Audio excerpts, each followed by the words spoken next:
What greatest virtue do you seek in our quest for happiness? Does your happiness lie in the mansions you have, your beauty, your money, your asset?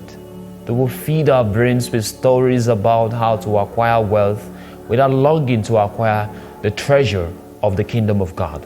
What will marinate our brain in affects who we become and how we develop our character. And the bedrock of every character building is the virtue of humility.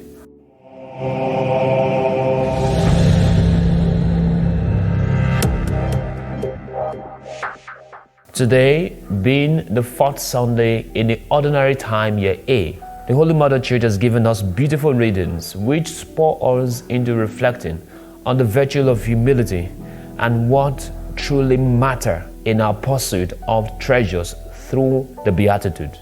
The word humility comes from the Latin word humus, meaning earth or ground.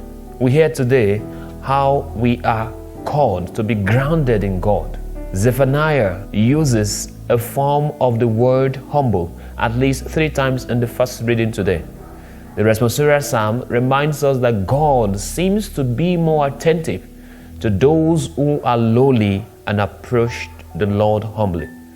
St. Paul reminds us in the second reading of the people of Corinth that most of the believers were not of the upper class, but rather the lowly class, yet God still chose them, sometimes in preference to the rich and famous. While in the Gospel reading, Matthew presents to us the Sermon of Jesus on the Mount, the Beatitudes, wherein Jesus speaks about those whom God blesses because of their humble attitude.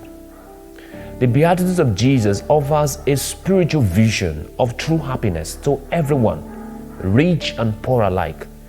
Men and women find consolation in the Beatitudes. Mahatma Gandhi drew inspiration from the Beatitudes for his concept of non-violence. Dr. Martin Luther King was convinced that the struggle on behalf of the poor and the oppressed would succeed only if it were based on justice, love, and forgiveness proclaimed in the Beatitude. The Beatitudes of Jesus rest on 2 main pillars of humility and mercy. Humility is the power of the Spirit.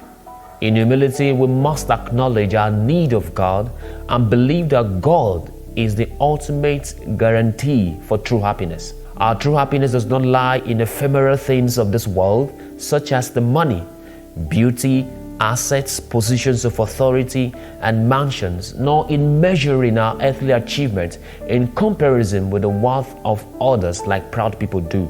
One of the most influential writers in the 20th century, C.S. Lewis, defines true humility as not thinking less of yourself, but thinking yourself less.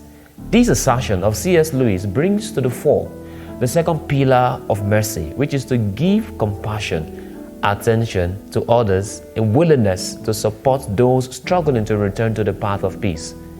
A hunger to correct the injustices in our society that destroy human condition.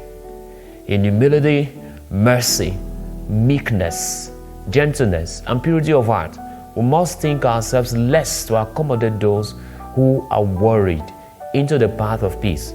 For this is how the greatest treasure, which is the kingdom of God, is acquired. Peace be with you.